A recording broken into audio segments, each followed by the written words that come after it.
तो आप लोगों को जय श्री राम, जय राम, जय जय राम। तो सबसे पहले उठकर ताम्र के पात्र में जल पीते हैं। ताम्र के पात्र में जल पीने से हमारी रोग प्रतिरोधक क्षमता बहुत अच्छी हो जाती है। तो इसके बाद वस्त्र धारण करके सरयू माता जी के तट की ओर निकल जाते हैं। यहाँ से सरयू माता लगभग 35 किलोमीटर दूरी पर हैं।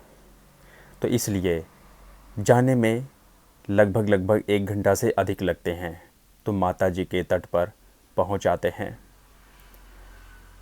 तो अभी माता जी का विकराल रूप है, थोड़ा हमें बचकर ही स्नान करना चाहिए।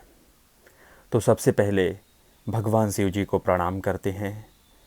फिर उसके बाद माता सरयू जी का चरण स्पर्श करते हैं। इनके चरण स्पर्श करके तो थोड़े से इस लोटे को सफ़ा कर लेते हैं। सफ़ा करने के बाद माता जी को प्रणाम करते हैं और उसके बाद माता जी में डुबकी लगाते हैं, स्नान करते हैं। कुछ भी हो, यह स्नान दिव्य स्नान है, क्योंकि जो गंगा मैया भगवान शिव जी के सिर से निकलकर इस धरा पर बहती हो, उन गंगा मैया में डुबकी लगाने का एक अलग ही आनंद आता है। तो भगवान जी की कृपा से यह स्नान पूर्ण होता है। स्नान पूर्ण करके हर दिन की तरह भगवान जी को स्नान कराने के लिए जल लाते हैं और इन्हें सबसे पहले स्नान कराते हैं। तो सबसे पहले भगवान विष्णु जी को स्नान कराते हैं। फिर उसके बाद भगवान शिव जी को स्नान कराते हैं। फिर उसके बाद इनकी कृपा से भक्ति साधना पूर्ण करके जब अपनी आंखें खोलते हैं तो इसी दिव्य दृश्य के दर्शन होते हैं। फिर उसके बाद धीरे धीरे कुटिया की ओर निकल जाते हैं। तो यहाँ पर देखिए कुछ नए नए पौधे लगे हुए हैं। फिर उसके बाद उतना ही समय लगता है वापस भी आने में, उतनी ही दूरी तय करनी पड़ती है। तो सबसे पहले कुटिया में पहुंचकर प्राणायाम में बैठ जाते हैं। प्राणायाम के आरंभ में वज्रासन में बैठते हैं। फिर उसके बाद अनुलोम विलोम प्राणायाम करते हैं। फिर उसके बाद वीरासन में बैठ जाते हैं। फिर उसके बाद ज्ञान मुद्रा और सभी मुद्रा और प्राणायाम का अभ्यास पद्मासन में ही करते हैं। और आप भी कोशिश किया करिए पद्मासन में करने का। यदि नहीं हो पाता है तो फिर आप थोड़ा सा ही अभ्यास करें पद्मासन में, परंतु पद्मासन में अवश्य करें। तो अभय मुद्रा का अभ्यास करके यहीं पर आज का प्राणायाम समाप्त होता है। तो व्यायाम से पहले सबसे पहले शरीर को ढीला करते हैं, क्योंकि अचानक से जब हम व्यायाम करने लग जाएंगे तो हमारे मांसपेशियों में खिंचाव आ सकता है। तो इसलिए व्यायाम के पहले अपने शरीर के जो जोड़ हैं उन्हें थोड़ा हमें खोल लेना चाहिए। तो हमें अपने शरीर को अलग अलग तरीक़ों से स्ट्रेच कर लेना चाहिए। तो जैसे मलासन करते हैं, फिर उसके बाद जो है मयूरासन करते हैं। मयूरासन नित्य करना चाहिए, क्योंकि इससे जो हमारा पाचन तंत्र बहुत मजबूत होता है। फिर उसके बाद चक्रासन करते हैं। फिर चक्रासन में ही थोड़ा सपाट लगा लेते हैं। तो व्यायाम के आरंभ में सबसे पहले साधारण सपाट लगाते हैं। हर दिन साधारण सपाट से ही व्यायाम का आरंभ होता है।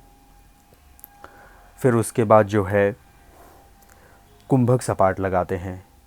पहले सांसें भरते हैं, फिर उसके बाद एक सांस में जितना सपाट लगा पाते हैं उतना सपाट लगाते हैं। फिर उसके बाद स्कैपुला पुशअप लगाते हैं, आराम आराम से नीचे जाते हैं। फिर उसके बाद पूरे शरीर को खींचते हुए ऊपर, आराम से नीचे, फिर ऊपर। तो नित्य स्कैपुला पुशअप का अभ्यास करते हैं।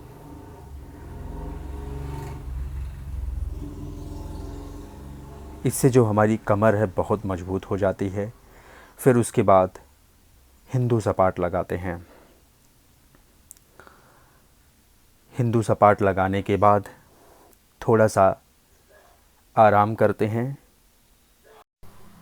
इसके बाद या मेढक सपाट लगाते हैं। देखिए, इसका मुझे नाम नहीं पता है, बहुत से ऐसे सपाट है जिसका मुझे नाम नहीं पता है, पर मैं नित्य अभ्यास करता हूँ। थोड़ा सा आराम करते हैं, फिर उसके बाद जो अगला सपाट है उसका अभ्यास करेंगे। तो इस पीढ़े की मदद से अपने शरीर को हर दिन की तरह बैलेंस करेंगे।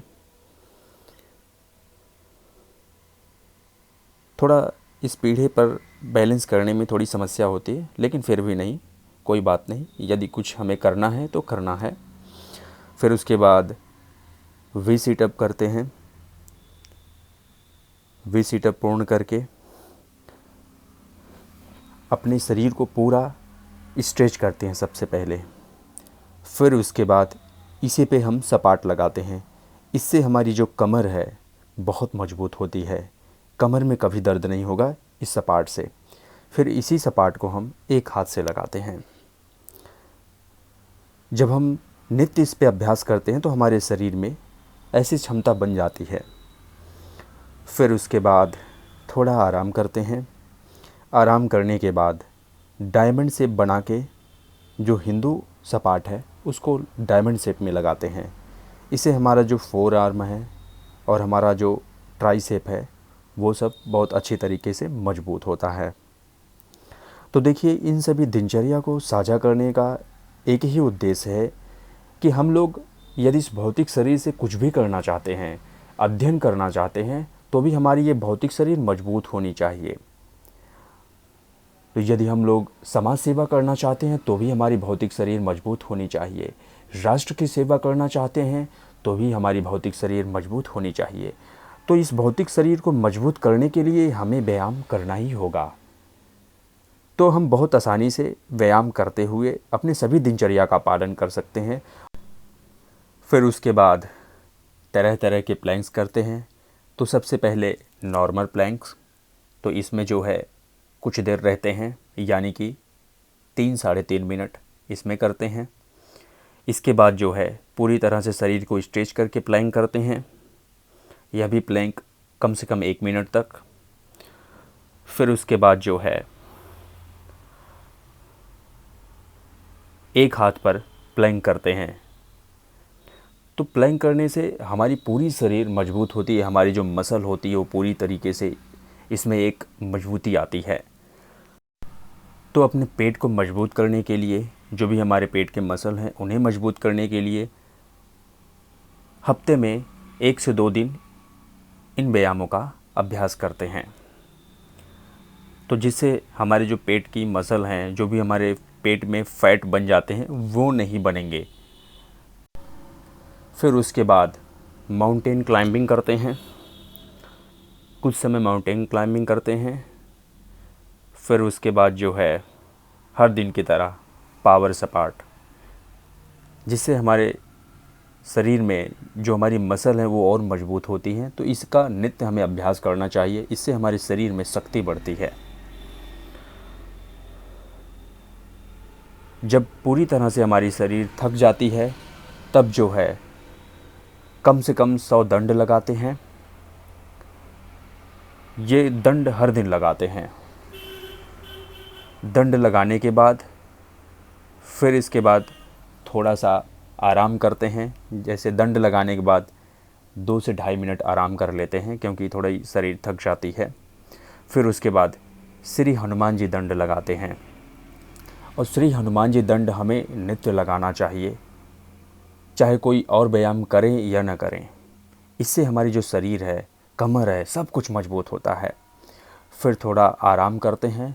फिर उसके बाद जो है पैर के लिए दंड बैठक लगाते हैं। दंड बैठक लगाने के बाद फिर उसके बाद हैंड स्टैंड पुशअप लगाते हैं। हैंड स्टैंड पुशअप लगाने के बाद थोड़ा सा रेस्ट करते हैं। और रेस्ट करने के बाद पुलअप्स लगाते हैं। पुलअप्स लगाकर आज का व्यायाम यही समाप्त करते हैं। व्यायाम के बाद कुछ गहरी गहरी सांसें लेते हैं। आप लोगों को जय श्री राम, जय राम, जय जय राम। तो आज की दिनचर्या ब्रह्म मुहूर्त से लेकर अब तक यह पूर्ण हुई, जिसमें सरयू माता जी का स्नान, भक्ति, ध्यान, साधना, योग, प्राणायाम और व्यायाम हर दिन की तरह आज भी कहेंगे। यदि आप ब्रह्मचर्य का पालन नहीं कर रहे हैं तो अभी इसी समय इसी क्षण ब्रह्मचर्य को धारण करिए और अपने इस जीवन को शुद्ध और उत्तम बनाइए, क्योंकि ब्रह्मचर्य ही हमारा सच्चा साथी होता है। ब्रह्मचर्य के पालन से हमारा जीवन पुष्प के भांति सुगंधित हो जाता है, शक्तिशाली हो जाता है। तो चलिए आप लोग मेरे साथ मिलकर बोलिए, सियावर रामचंद्र की जय, हर हर महादेव, जय शिव शंभो।